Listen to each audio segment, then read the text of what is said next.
الموت والحياة ليبلوكم أيكم أحسن عملا وهو العزيز الغفور.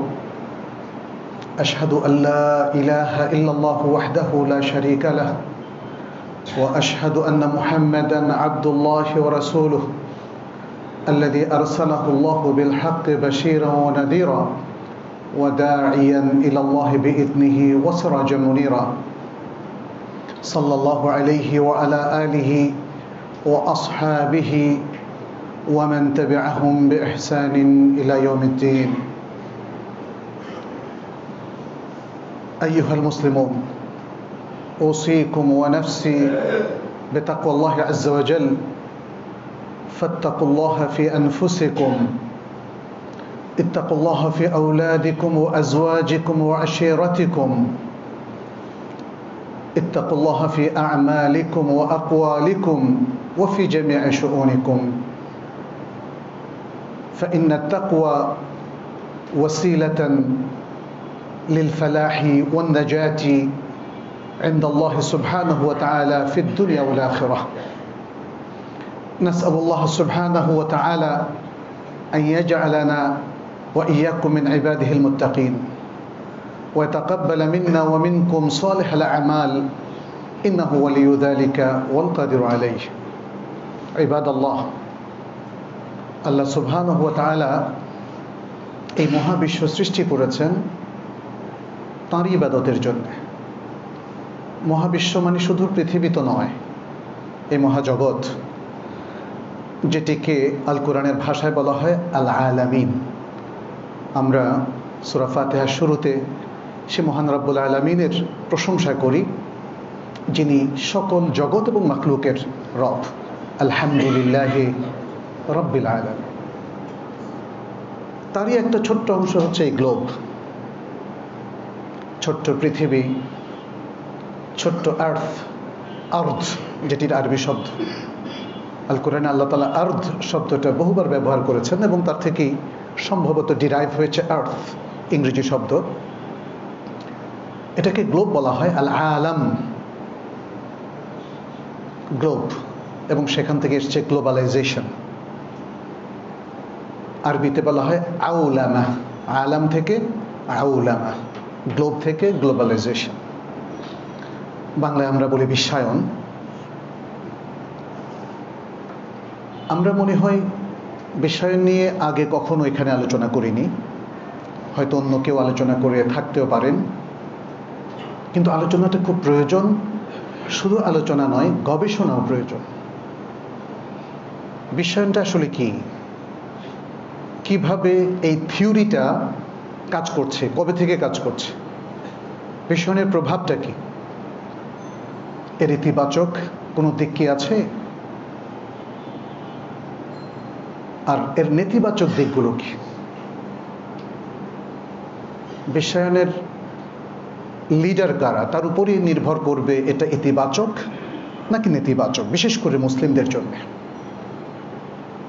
আমরা মনে হয় না যে আজকে যে সময়টুকু হাতে আছে পুরো আলোচনা করতে পারবো। যদি আলোচনার কিছু বাকি থাকে আমরা পরবর্তী খুতবায় সেটা নিয়ে আলোচনা করব। শুরুতেই আমরা বিশ্বায়ন নিয়ে একটু পরিচিতিমূলক আলোচনা করব। শাব্দিক বিষয়গুলো তো আপনাদের সামনে চলে এসেছে, কিন্তু বিশ্বায়ন কারা শুরু করলো, কি উদ্দেশ্যে শুরু করলো, এর বিশ্বায়নের ক্ষেত্রগুলো কি, প্রভাব কি, এবং এই প্রভাবটাকে কিভাবে বিশ্বের নেতৃত্ব দানকারী ব্যক্তিরা বা দেশগুলো কিভাবে এটাকে বাস্তবায়ন করছে, সেটা নিয়ে আমরা একটু আলোচনা করব।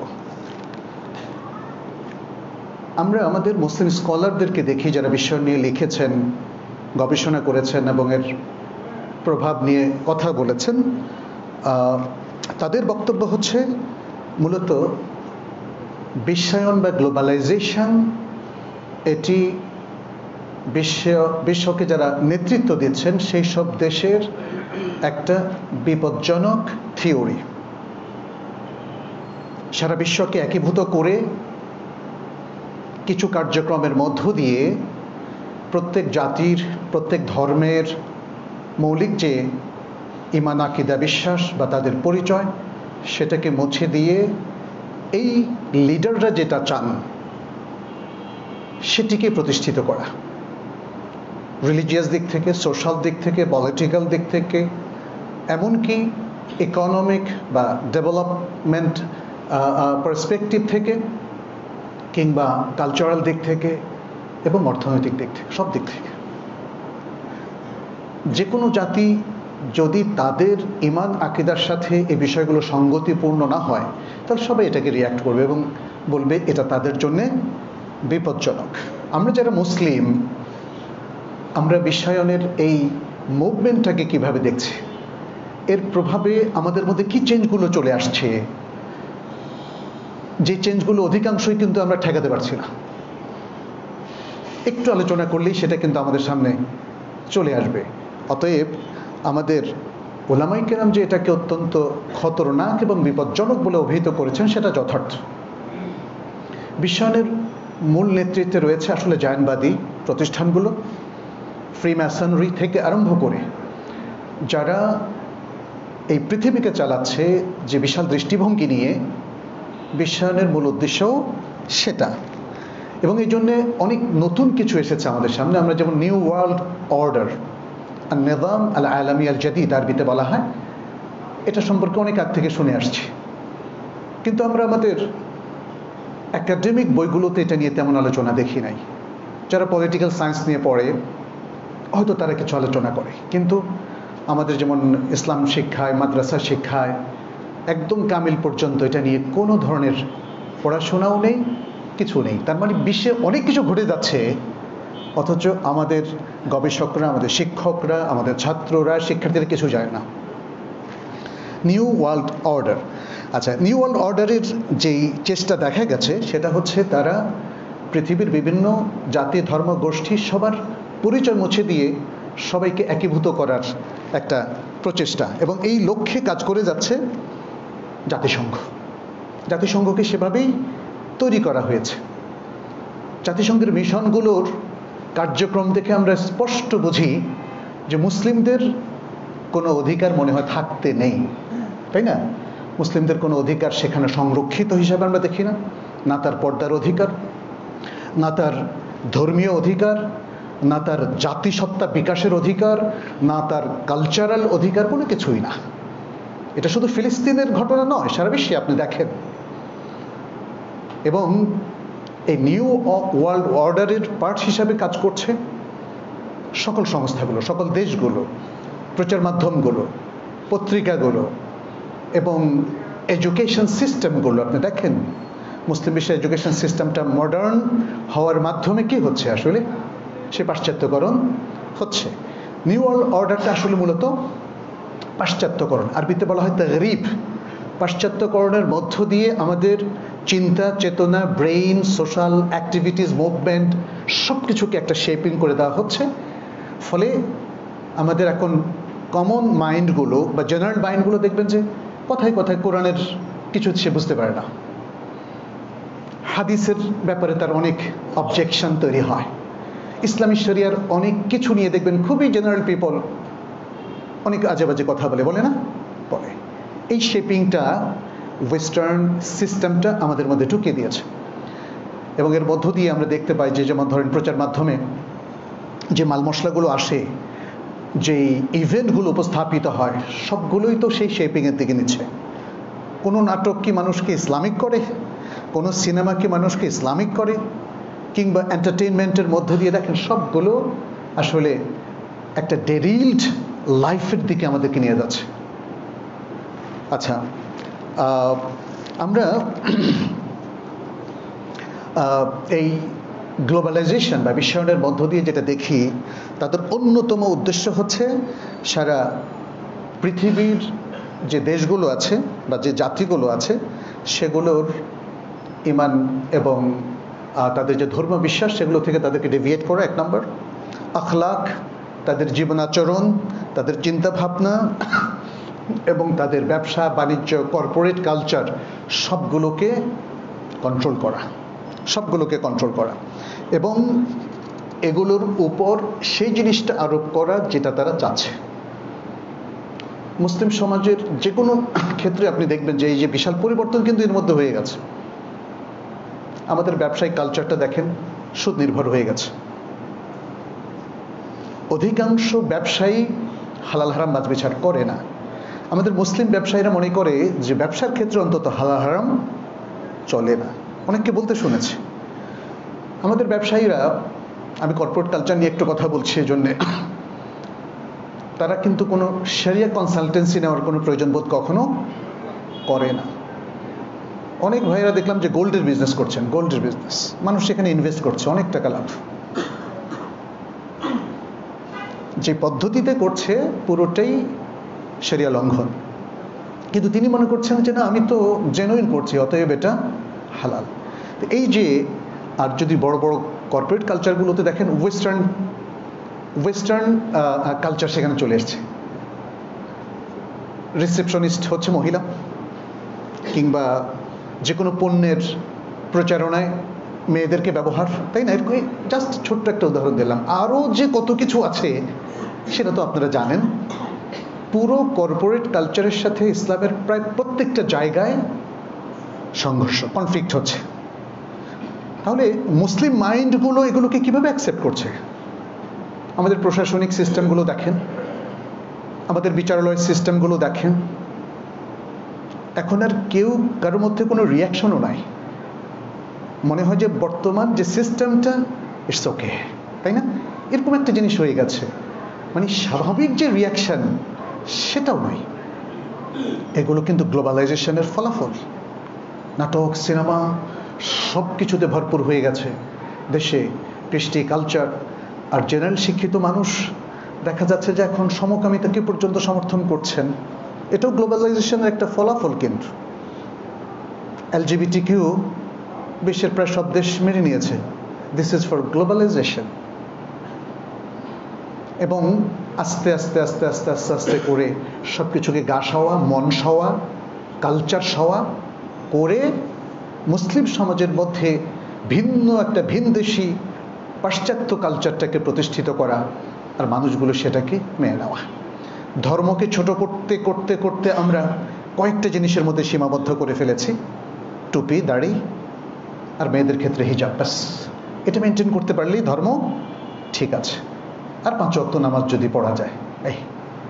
কিন্তু সুবহানাল্লাহ, ইসলামটা কি এই অল্প কয়েকটা জিনিসই প্রতিষ্ঠিত করেছে? ইসলামের মূল ইনার সেন্সটা কি, শরিয়াটা কি? আমরা গ্লোবালাইজেশনের প্রভাবে দেখতে পাচ্ছি প্রায় সবগুলো মুসলিম দেশে এই বিশাল পরিবর্তন হয়ে গেছে। আমরা অনেক সময় ব্যক্তিকে দোষারোপ করি যে এই নেতার কারণে, অমুক লোকের কারণে, অমুক প্রশাসনের কারণে এটা হয়েছে। বাট এটার পেছনে যে বিশাল একটা থিওরি কাজ করছে, থিওরি অফ গ্লোবালাইজেশন, সেটা নিয়ে কিন্তু কারো চিন্তা নেই। আপনি গ্লোবালাইজেশন ঠেকাতে না পারলে আপনার এলাকার কাউকে আপনি ঠেকিয়ে রাখতে পারবেন না। গ্লোবালাইজেশনের যে টুলসগুলো তারা ব্যবহার করছে, বৈশ্বিকভাবে, আন্তর্জাতিকভাবে, লোকালি কিংবা রিজিওনালি, সেখানে তো কারো কোনো ধরনের বাধা নাই, কারো কোনো ধরনের বক্তব্য নাই। ফলে যে পরিবর্তনটা অবধারিত হয়ে পড়েছে, এটা কেউ ঠেকাতে পারবেন না, কেউ ঠেকাতে পারবেন না। পেরেছেন কি? পেরেছেন কি সুদ বন্ধ করতে, ঘুষ বন্ধ করতে, দুর্নীতি বন্ধ করতে? এবং যে করাপশনটা তৈরি হয়েছে বিভিন্ন ক্ষেত্রে, কোনো একটা ক্ষেত্রে না, শিক্ষা, সংস্কৃতি, সামাজিকতায়, প্রশাসনে কিংবা ব্যবসা বাণিজ্যে, কোনোটাই তো ঠেকানো তো গেল না। আমরা সবাই কিন্তু ফতোয়া দিচ্ছি, শুধু মুফতি সাহেব না, সবাই কথার মধ্যেই সীমাবদ্ধ, তাই না? আপনি আজকে যেভাবেই মানুষকে সচেতন করেন না কেন, এটা শুধু থিওরি এবং কথার মধ্যে সীমাবদ্ধ। খুব খেয়াল করলে দেখবেন যে মুসলিমরা অনেকটা অসহায়ের মতো। আমাদের সবকিছু বড়জোর প্রতিবাদ পর্যন্ত। প্রতিবাদ না করলে আমরা একজন আরেকজনকে আবার দোষারোপ করি। কিন্তু প্রতিবাদের পরে আর কোনো সঠিক পদক্ষেপ আমরা আজও নিতে দেখি নাই, না আন্তর্জাতিক ক্ষেত্রে, না জাতীয় ক্ষেত্রে। আন্তর্জাতিক ক্ষেত্রে আজকে আমাদের ফিলিস্তিনি ভাই বোনদের দুর্দশার কথা তো বিশ্বে সবাই নিন্দা করছে, কিন্তু সবাই মনে হয় যেন তামাশাই দেখছে। ব্যাস, প্রতিবাদ। শান্তশিষ্ট প্রতিবাদ বিভিন্ন দেশে আমরা দেখি, ওয়েস্টার্ন দেশগুলো তো দেখি, ব্যাস। কিন্তু কাজটা হচ্ছে না কেন বলেন তো, তাই না? আজকে সমকামিতার বিরুদ্ধে আপনারা কথা বলছেন, কিন্তু বাংলাদেশে আমরা যেটা দেখতে পাচ্ছি এটাও প্রতিষ্ঠিত হতে যাচ্ছে। এটা ঠেকানোর দায়িত্ব কার? আর সিদ্দিক মসজিদের একার? কিভাবে ঠেকাবেন, তাই না? এই বিষয়গুলো নিয়ে ভাবা দরকার আমাদের। আমরা বিশ্বায়নের মেইন অপারেশনাল ওয়ার্কগুলোকে 3 ভাগে ভাগ করতে পারি। একটা হচ্ছে তারা তথ্যটাকে গ্লোবালাইজড করে ফেলে, মুহূর্তে সবকিছু সবার কাছে চলে যায়, সবাই ওই তথ্যগুলো ইউজ করতে থাকে এবং এগুলো তার জীবনের সাথে সে গ্রহণ করে নেয়। আপনি এআই এর কথাই ধরেন না, আর্টিফিশিয়াল ইন্টেলিজেন্স, এখন চ্যাটজিপিটির সাথে সবাই কথা বলে। সে পুলিশ প্রশাসন থেকে আরম্ভ করে শুনলাম সবাই আগে জিজ্ঞেস করে চ্যাটজিপিটিকে, বলো তো এই লোকটা সম্পর্কে, তার সম্পর্কে একটু কিছু তথ্য দাও। এআইকে এত বিশ্বাস করার কারণটা কি? এটা তো একটা সফটওয়্যার, ঠিক আছে? অনেক কিছু সে সুন্দর মতো, যেমন ক্যালকুলেটর অনেক জটিল হিসাব খুব সুন্দর মতো দেয়, এও সেটা করবে, বাট ইটস এ সফটওয়্যার। তার মানে হচ্ছে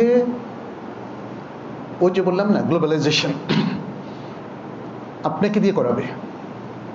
ফেসবুকের ব্যবহার, এটা গ্লোবালাইজেশন এর প্রভাব। আমাদের সচেতন মহলের কেউ মনে বাদ নেই। আবার বলে যে হ্যাঁ ফেসবুকে দেখেছি, মানে এত ইনফরমেশন গুলোকে, সুবহানাল্লাহ, একজনে তার বন্ধুর ব্যাপারে যদি বাজে কিছু দেখে, সে বলে মানে নিজের বন্ধু এত পরিচিত, 40 বছরের পরিচিত বন্ধু, কিন্তু তারপর সে ফেসবুকের কথা বিশ্বাস করে। তাহলে গ্লোবালাইজেশনের প্রথম যে অপারেশন সেটা হচ্ছে তথ্য প্রচার করে দেওয়া। এবং আপনারা খেয়াল করে দেখেন 40 বছর আগে, 30 বছর আগে, 20 বছর আগে, 10 বছর আগে এই দিকে আগাচ্ছে। মেয়েদের পোশাক দেখেন সেম হয়ে যাচ্ছে। এখন পর্দানশীল মেয়েরা জিন্সের প্যান্ট আর গেঞ্জি পরে উপরে একটা হিজাব লাগায়, ব্যাস পর্দা হয়ে গেল। তার মানে হচ্ছে পোশাকের কালচারটাও এত দ্রুত পরিবর্তন হয়ে গেল। পুরুষ মহিলা সবার ক্ষেত্রেই, বিশেষ করে মহিলাদের ক্ষেত্রে। এটা তো গেল শুধু পোশাকের কালচার, এছাড়াও চিন্তা ভাবনার ক্ষেত্রে আপনি দেখবেন বর্তমান বিশ্বে এই গ্লোবালাইজেশনের প্রভাবে সবচেয়ে বেশি নাস্তিকবাদের প্রচার প্রসার হচ্ছে।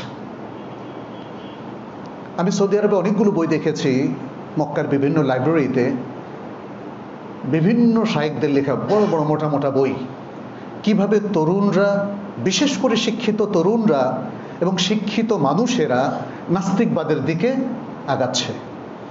এই নাস্তিকবাদ বেশ কয়েকটা জিনিস আরবিতে আমাদের ওলামায়ে কেরাম যেগুলো উল্লেখ করেছেন, যেমন ইলহাদ, জান্দাকা, অর্থাৎ দিন থেকে বের হয়ে যাওয়াটাই এক ধরনের নাস্তিকবাদ। আর যদি আপনি আল্লাহকে অস্বীকার করেন, সেটা তো নাস্তিকবাদের একদম চূড়ান্ত পর্যায়ে। এখন হাদিসকে অস্বীকার করারও ফিতনা চলছে। ইটস পার্ট অফ গ্লোবালাইজেশন, বুঝতে হবে। আমরা অবাক হয়ে যাই যে কিছু মানুষ কি করে হাদিসকে অস্বীকার করে। It's part of globalisation. এবং আরো কত কি হবে। তাহলে তারা চাচ্ছে যে আমেরিকার মানুষ যেভাবে চিন্তা করে, আজকে বাংলাদেশি মুসলিমরাও সেভাবে চিন্তা করবে। আপনারা কিন্তু অলরেডি চিন্তা শুরু করেছেন। আপনাদের অনেককে বলতে শুনি আমেরিকার মানুষের শুধু ইমান নয়, আর ইসলাম আছে পুরো। বলেন তো কিভাবে আমেরিকাতে ইসলাম আছে, আমাকে বোঝান একটু। আজকে সেখানে বসবাসরত মুসলিম ফ্যামিলিগুলো সারাক্ষণ বুক ধড়পড় করে, এটা কি জানেন? সন্তানকে কিভাবে রক্ষা করবে, কিভাবে তাদের দিন টিকে রাখবে। আমাকে বহু ফ্যামিলি বলেছেন তার সন্তানকে হাই স্কুল গ্র্যাজুয়েশন পর্যন্ত, 12th গ্রেড পর্যন্ত বেশ আল্লাহওয়ালা হিসাবে রাখতে পেরেছেন। ইউনিভার্সিটি যাওয়ার পরে খুব অল্প টাইমের মধ্যে, মাসখানিকের মধ্যে change, and they have been atheist, agnostic. এভাবে বলছে নামাজ পড়ে না। তার সন্তান বলছে, মা please don't talk to me, I don't believe in সালাহ। একজন মা আমার সাথে কাউন্সেলিং পর্যন্ত করেছেন যে কিভাবে আমি আসলে আমার সন্তানকে আবার ফেরত পাবো, এই শব্দটা ইউজ করেছেন। অতএব যে সোনার হরিণের জন্য আপনারা সে সমস্ত জায়গা যাচ্ছেন, সেখানে সোনার হরিণ নাই, দুনিয়ার হরিণ আছে, এবং আখিরাতকে হারাতে হবে আপনাকে। সেখানে কেউ দাওয়াতি উদ্দেশ্যে যান, আমি সেটাকে নিষেধ করছি না, কিন্তু মানে এই যে পাশ্চাত্যকরণ, আপনার লাইফ স্টাইল, আপনার সন্তানরা যে চলে যাচ্ছে আরেকটা ভিন্ন কৃষ্টি কালচার এবং ওই যে গ্লোবালাইজেশনের থিমে দিকে, এটা কিন্তু আপনি ভুলে যাচ্ছেন। মানে সন্তানরা এখন সেখানে যারা বর্ন ব্রট আপ হচ্ছে, তারা ফিল করে I am American, I am Canadian, এভাবে তারা বলে, দে ফিল প্রাউড। আর এদেশে বসে আমরা বলছি যে সেখানেই আসলে রিয়েল ইসলামটা আছে। একটা অমুসলিম দেশের রিয়েল ইসলাম কি করে হলো, আমি তো বুঝলাম না। ট্রাফিক ল সুন্দরভাবে চলছে, এটা রিয়েল ইসলাম হয়ে গেল? আপনাকে ধোকা দিচ্ছে না হয়তো ব্যবসা বাণিজ্যে, এটা রিয়েল ইসলাম হয়ে গেল? ইসলামটা কি এতটাই লিমিটেড? ইসলামের আইডিওলজি গুলো কোথায়? আদল ইনসাফটা কোথায়? আপনি কি মনে করেন গ্লোবালাইজেশনের প্রভাবে বিশ্বে আদল ইনসাফ প্রতিষ্ঠিত হয়েছে, নাকি এটা জিরো হয়ে গেছে? বলেন। মুসলিমদের কোনো অধিকার থাকতে নেই, এটাই তো বর্তমান বিশ্বের গ্লোবালাইজেশনের বক্তব্য। তা না হলে মুসলিমদের যেখানেই তারা নির্যাতিত হয়, তাদের পক্ষে তো আমরা বিশ্বকে দেখি না। রোহিঙ্গাদের সমস্যা কি সমাধান হলো বলেন তো? চীনের উইঘুরের মানুষের অধিকার কি তারা ফেরত পেয়েছে বলেন তো? ফিলিস্তিনের লোকেরা যেখানে গাজার মানুষ মিশে গেছে, সারা বিশ্বের ইতিহাসে এত লোমহর্ষক হত্যাকাণ্ড কোথাও হয় নাই। বিশ্বের বিবেকটা কোথায় বলেন তো? আমার আপনার বিবেকটা কোথায়?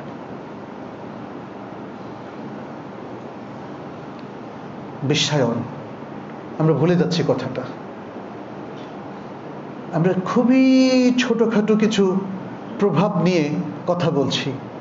হামাসের কি অবস্থান, অমুককে কে ইহুদিদের এজেন্ট, মুসলমানদের কে ক্ষতি করছে মুসলিম হয়ে, এগুলো নিয়ে কথা বলছি। প্রিয় ভাইয়েরা, বিশ্বায়ন, এই প্রভাবগুলো হচ্ছে বিশ্বায়ন। আজকে আমি প্রশ্ন করি, আমি তো ঢাকা শহরে আছি আজকে, তাই না? ঢাকা ক্লাবের কালচারটা কি আমাকে একটু বলেন? গুলশান ক্লাবের কালচারটা কি আমাকে একটু বলেন? উত্তরা ক্লাবের কালচারটা কি আমাকে একটু বলেন? আমি শুধু প্রশ্নটা ছুড়ে দিলাম আপনাদেরকে। সেখানে যারা যায় তারা কি মুসলিম না? কি হয় সেখানে বলেন?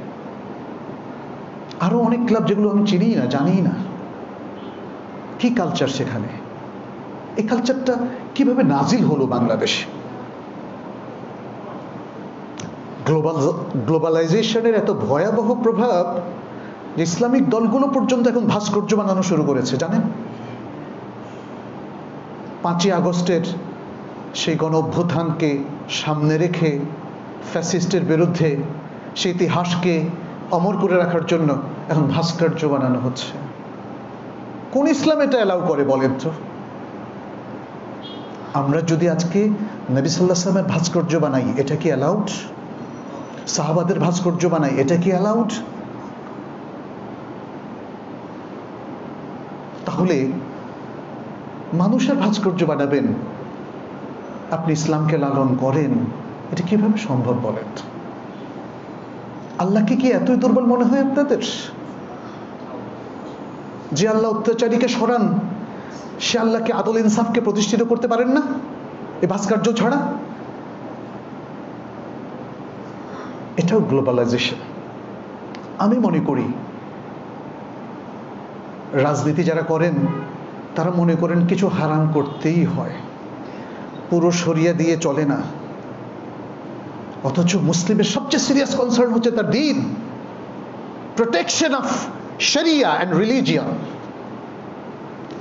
আমার জীবনের প্রত্যেকটা রক্তবিন্দু প্রাণের বিনিময়ে আমার শরিয়াকে আমার প্রোটেকশন দিতে হবে, প্রোটেক্ট করতে হবে, এবং সেটাকে ইনটেক ফলো করতে হবে।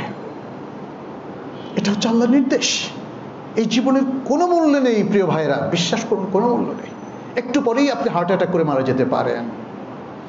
তখন আল্লাহর সাথে আপনার রিলেশনটা কি হবে জানেন? দুনিয়া যা করেছেন, যা ছিল বিশ্বাস, সেটার উপর ভিত্তি করে আপনার বিচার হবে। আপনার ইমানটা কি ইনটেক ছিল কি না? কোনো কারণে যদি ইমান হারা হয়ে কেউ মারা যায়, খালিদুন মুখাল্লাদুন ফিন্নার। আল্লাহর কথা, আল্লাহর ফাতাও। আমার কাছে মনে হয় আমরা শুধু ইভেন্টগুলোর সামনের অ্যাপিয়ারেন্সটা দেখি, পেছনে আসলে কিভাবে আটলো, রুট কজটা আমরা দেখি না। আমাদের যথেষ্ট মাঠ জরিপ নাই, গবেষণা নাই, ডায়াগনোসিস করি না। জীবন বাঁচানোর জন্য আমরা ডায়াগনোসিস করি। ডাক্তারে যদি বলে 3টা ডায়াগনোসিস করতে, আমি বললাম 5টা দেন, কারণ আমি আরও শিওর হতে চাই আমার শরীরটা যেন ভালো থাকে। কিন্তু আপনার একার শরীরটা ভালো থাকলে তো হবে না, এই সমাজের শরীরটা ভালো হতে হবে, মুসলিম উম্মার শরীরটা ভালো হতে হবে, মুসলিম উম্মার আকীদা, বিশ্বাস এবং তাদের শরিয়া পরিপালনটা নিশ্চিত হতে হবে। ওই জায়গাটাই গ্লোবালাইজেশন হার্ট করেছে, হিট করেছে। শরিয়ার শরীর এখন আর ভালো নাই। আমরা ভালো হলে, আমি কোরআন হাদিসের কথা বলছি না, আমাদের পরিপালনের মধ্যে দিয়ে সমাজে যে শরিয়ার বাস্তবায়ন হয় সে শরিয়ার কথা বলছি। সেটা এখন রুগ্ন হয়ে গেছে, কারণ মুসলিমরা সুদ খায়, ঘুষ খায়, করাপশন করে, অন্যায় করে, এবং তারা পাশ্চাত্যকরণের সে ষড়যন্ত্রের ফাঁদে তারা পা দিয়েছে। তারা উন্নয়ন মনে করে, পাশ্চাত্যের অনুসরণ, তাদের আশীর্বাদ পাওয়াটাকেই তারা জীবনের সাফল্য মনে করে। অথচ আল্লাহর পথ থেকে বিচ্যুত হওয়াটাই হচ্ছে জীবনের সবচেয়ে বড় ব্যর্থতা। দুনিয়ার কোনো সাফল্যই এই ব্যর্থতা গোছাতে পারবে না। একমাত্র আল্লাহ যদি আমাদেরকে ক্ষমা করেন, আল্লাহর পথে চলে যদি আমরা আমাদের সুন্দর জীবন, পরিবার, সমাজ এবং রাষ্ট্র ব্যবস্থা গড়ে তুলতে পারি, তাহলেই আসলে আমাদের সাফল্য নিশ্চিত হবে। অন্যথায় ওর বিভিন্ন আইডিওলজি ফলো করে মুসলিমদের কোনো দিন উন্নয়ন হবে না। সেটা কি আমরা দেখিনি? এটা কি শুধু আজকের এই দশকের ব্যাপার? গত 1400 বছর ধরে দেখেন, মুসলিমদের অধঃপতন তখনই হয়েছে যখন ইসলাম থেকে তারা সরে গিয়েছে, ভিন্ন কালচার, আকীদা, বিশ্বাসকে তারা গ্রহণ করেছে। কামাল আতাতুর্কের ইতিহাসও তো আপনারা জানেন, তাই না? তুর্কি সালতানাত সে ধ্বংস করেছে, এবং সে পুরো তুরস্ককে নাস্তিকতায় ভরপুর করে দিয়েছিল। এতে কি আসলে টার্কির কোনো উন্নয়ন হয়েছে? আজকে সে জাতি উপলব্ধি করেছে যে না, কোনো উন্নয়ন হয়নি। সত্যের পথ থেকে বিচ্যুত হয়ে ইসলাম থেকে দূরে সরে গিয়ে আসলে তারা তাদের পতনকেই অবধারিত করেছিল। এবং আজকে দুঃখজনকভাবে আমরা দেখতে পাচ্ছি বিভিন্ন মুসলিম জনপদে ওই একই জিনিসের পুনরাবৃত্তি হচ্ছে, কারণ বিশ্বায়নের মরলরা কাজ করছে এটা নিয়ে। এমন সব পলিসি পৃথিবীর প্রত্যেকটা মুসলিম দেশে প্রয়োগ করা হচ্ছে, যেই পলিসি ওই বিশ্বায়নের দিকে আমাদেরকে ঠেলে দিবে। আমাদের কৃষ্টি, কালচার, আমাদের অর্থনৈতিক সব কিছু তারা কন্ট্রোল করবে। এখন দেখেন না, ইতিমধ্যে যে শুল্ক নীতি আমেরিকা ঘোষণা করেছে, এটাও কিন্তু বিশ্বায়ন, মনে রাখবেন। It is part of globalisation. ফলে সবাই ছুটে যায় ওই একটা জায়গাতে, ভেঙে পড়ে। 50% শুল্ক, 20%, 35%, তাই না? এটা একটা দেশের উপরে এখন আঘাতে পরিণত হয়েছে কিনা কেউ ঠেকাতে পারছে না, কেউ ঠেকাতে পারছে না। ইভেন আমাদের দেশের ব্যবসা বাণিজ্য এই গ্লোবালাইজেশনের উপরে, এই নীতির উপরে তার সাফল্য, ব্যর্থতা, তার পতন কিংবা উত্থান এটার সাথে রিলেটেড হয়ে গেছে। মুসলিমরা তাদের আদর্শ ছেড়ে দিয়েছে, আল্লাহর উপর নির্ভরতা কমিয়ে দিয়েছে, তারা গ্লোবালাইজেশনকে মেনে নিয়েছে। ফলে সেই লিডাররা, আমাদের যাদেরকে লিডার হিসেবে দেখতে চান তারাই লিডার হয়, যাদেরকে ফেলে দিতে চান তারা পড়ে যায়। এটা তো গেল বড় ব্যাপার, ছোট ব্যাপারগুলো তো দেখেন না। আপনি সোশ্যাল নেটওয়ার্কের একজন দাসে পরিণত হয়েছেন।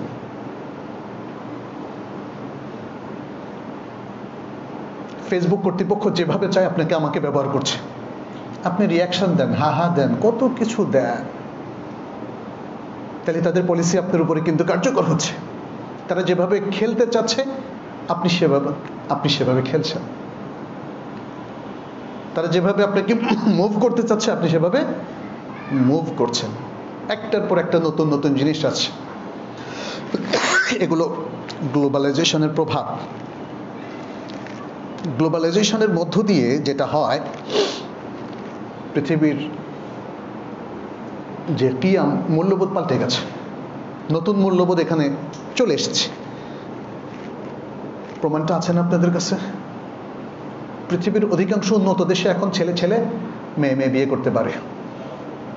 সমকামিতা বৈধতায় রূপান্তরিত হয়েছে কিনা বলেন? সেক্সুয়াল মাইনরিটিসদের অধিকার তারা প্রতিষ্ঠিত করেছে। তারা এখন প্রকাশ্যে যা ইচ্ছা তাই করতে পারবে। কিছুকাল আগে যেটা অবৈধ ছিল এই সমস্ত দেশে সব কিছু বৈধ হয়ে গেছে, এবং অনেকগুলো মুসলিম দেশও সে বৈধতার দিকে আগাচ্ছে। তার মানে হচ্ছে দিন আর থাকছে না, আখলাক নিভু নিভু অবস্থায় চলে এসেছে। ভবিষ্যতে যে কি হয় আল্লাহ ভালো জানে। আর এখানে একটা জিনিস খেয়াল করবেন, গ্লোবালাইজেশনের কারণে, আমি আলোচনাটা আজকে সংক্ষেপ করব, ধারাবাহিক আলোচনা ইনশাল্লাহ আগামী মাসে হবে। তাদের দুটো কাইল, পরিমাপ যন্ত্র, একটা দিয়ে তারা পাশ্চাত্যের দেশগুলোকে মাপছে, আরেকটা দিয়ে তারা মুসলিম দেশগুলোকে মাপছে। পাশ্চাত্যের পরিমাপ যন্ত্রে ওজন বাড়িয়ে দিচ্ছে, আর মুসলিমদের পরিমাপ যন্ত্রে ওজন কমিয়ে দিচ্ছে। সুতরাং কিছু মূল্যবোধ তাদের মধ্যে আছে যাতে মুসলমানরা বলে, দেখো ইসলাম থাকলে ওই পাশ্চাত্যের দেশগুলোতেই আছে, মানে সেখানে আইন কানুন নিয়ম বিচার ব্যবস্থা উন্নত রেখেছে, আর মুসলিম দেশগুলোর মধ্যে গন্ডগোল মানে লাগিয়ে দিয়েছে। আরেকটা জিনিস একটু খেয়াল করেন, পাশ্চাত্য যদি আমাদের এতই বন্ধু হবে তাহলে আমাদের শিক্ষা ব্যবস্থাকে উন্নত করছে না কেন? পারত না করতে? পারত। তাদের উদ্দেশ্যই হচ্ছে আমাদের শিক্ষা ব্যবস্থাকে দুর্বল করে রাখা। মনে রাখবেন, একটা জাতি তার শিক্ষা ব্যবস্থা দিয়ে উন্নত হয় তখন যখন সে স্বতন্ত্র জাতি হিসাবে এবং নিজের ইতিহাস ঐতিহ্যকে ধারণ করে সে নিজেকে তৈরি করে। সে যদি পরজীবী হয়ে নিজেকে তৈরি করে এবং তার শিক্ষা ব্যবস্থা যদি পরনির্ভর হয়, অন্য জাতির কৃষ্টি কালচারকে ধারণ করে, তাহলে তারা উন্নত হতে পারে না। এখানে একটা আখলাক এবং মূল্যবোধের বিষয় কিন্তু আছে।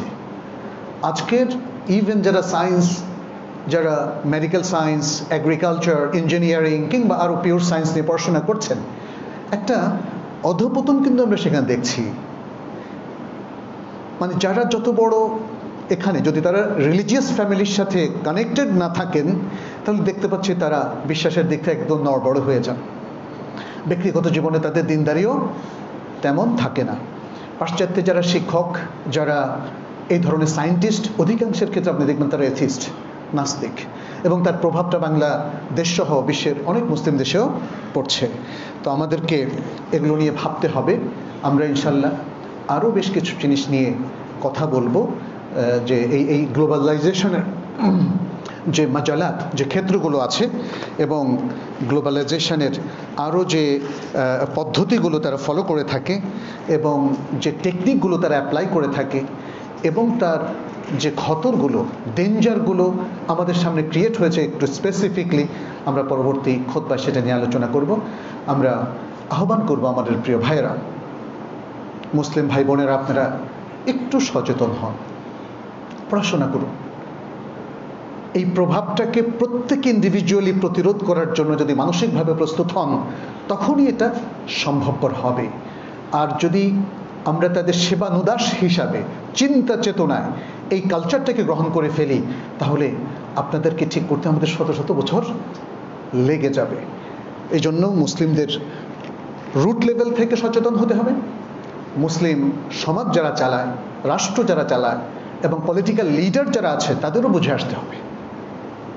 তারা যদি পাশ্চাত্য সভ্যতাকে জোর করে মুসলিম উম্মার উপর চাপিয়ে দেয় তাহলে আমাদের জন্য আরও বড় ধরনের প্রবলেম ক্রিয়েট হবে। অতএব পুরো জাতির প্রতি আমাদের আহ্বান, আসুন সচেতন হই এবং নিজেদের উম্মাটিক যে আইডেন্টিফিকেশন, যে পরিচয়, আমরা সেটাকে ধারণ করি, কোরআন সুন্নাহ ভিত্তিক জীবন গড়ি এবং এর মধ্য দিয়ে আমরা যদি একটা সুন্দর সমাজ তৈরি করতে পারি তাহলে আল্লাহ তাআলা আমাদের পুরস্কৃত করবেন ইনশাআল্লাহ। আকুলু কাউলি হাদা ওয়া আস্তাগফিরুল্লাহ লি ওয়া লাকুম ওয়া লিসাইরিল মুসলিমিন ফাস্তাগফিরুহু ইন্নাহু হুয়াল গফুরুর রহিম।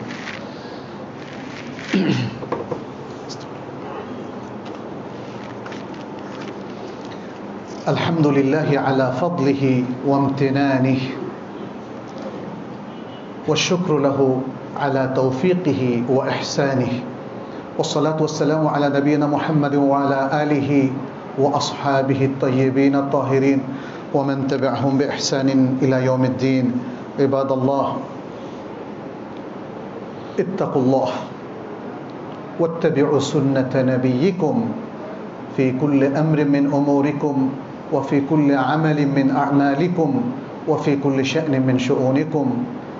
أسأل الله سبحانه أن يوفقنا وإياكم লিমা ইউহিব্বু ওয়া ইয়ারদাহ।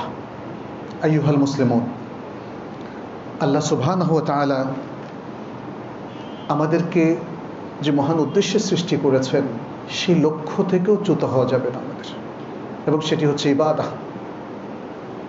আর ইবাদতের মূল এসেন্সটাই হচ্ছে আল্লাহ এবং তার রাসূলের আনুগত্য করা জীবনের প্রত্যেকটা ক্ষেত্রে, চিন্তা চেতনা থেকে আরম্ভ করে প্রত্যেকটা মুভমেন্টে, সেটা হোক আমাদের স্পেসিফিক ইবাদত অথবা আমাদের মুআমালাতের প্রত্যেকটা কাজে, সেটা হোক আমাদের চাকরি বাকরি, পেশাগত দায়িত্ব পালন, কিংবা ব্যবসা বাণিজ্য, কিংবা আমাদের সোশ্যাল যে রিলেশনশিপ আমরা মেনটেন করি, ফ্যামিলি রিলেশনশিপ মেনটেন করি, সর্বক্ষেত্রে আল্লাহ এবং তার রাসূলের নির্দেশ মান্য করা, এর মধ্য দিয়েই এক ধরনের প্রতিরোধ এবং প্রতিবাদ হয়ে যাবে।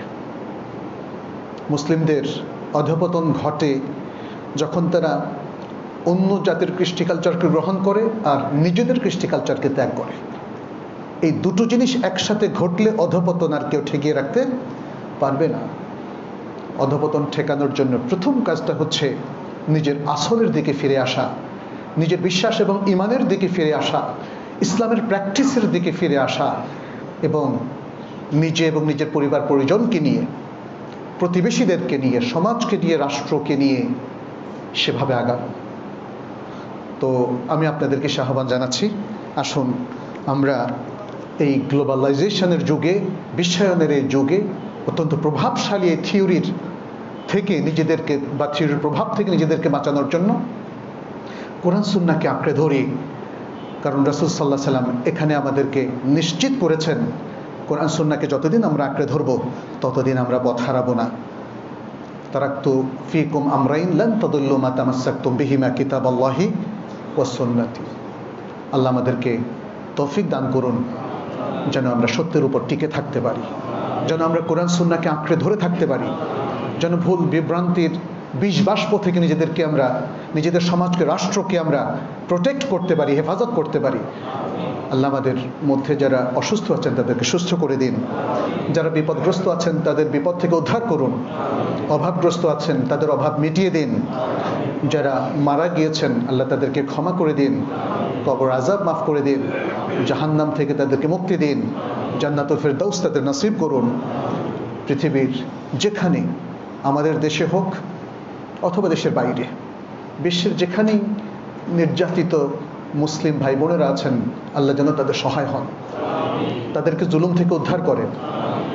সকল নির্যাতিত মানবতার পক্ষে আমরা আমাদের সমর্থন ব্যক্ত করছি এবং আল্লাহর কাছে দোয়া করছি আল্লাহ যেন তার গায়েবী সাহায্য দিয়ে সকল মানুষকে উদ্ধার করেন, নির্যাতিত মানুষকে নির্যাতনের কবল থেকে উদ্ধার করেন, সকলকে পরিত্রাণ দেন। هذا وصلوا وسلموا على نبينا محمد فقد قال الله سبحانه إن الله وملائكته يصلون على النبي يا أيها الذين آمنوا صلوا عليه وسلموا تسليما وقال النبي صلى الله عليه وسلم من صلى علي مرة صلى الله عليه بها 10 اللهم صل وسلم وبارك وأنعم على نبينا محمد وارض اللهم عن الخلفاء الراشدين وعن الصحابة أجمعين وعنا معهم بعفوك وكرمك يا أكرم الأكرمين اللهم أعز الإسلام والمسلمين اللهم أعز الإسلام والمسلمين اللهم انصر الإسلام والمسلمين اللهم عليك بأعدائك أعداء الدين أعداء الإسلام والمسلمين يا رب العالمين اللهم فرج هم المهمومين من المسلمين اللهم انصر الإسلام والمسلمين في كل مكان يا رب العالمين اللهم اشفنا واشف مرضانا ومرضى المسلمين يا رب العالمين تقبل منا إنك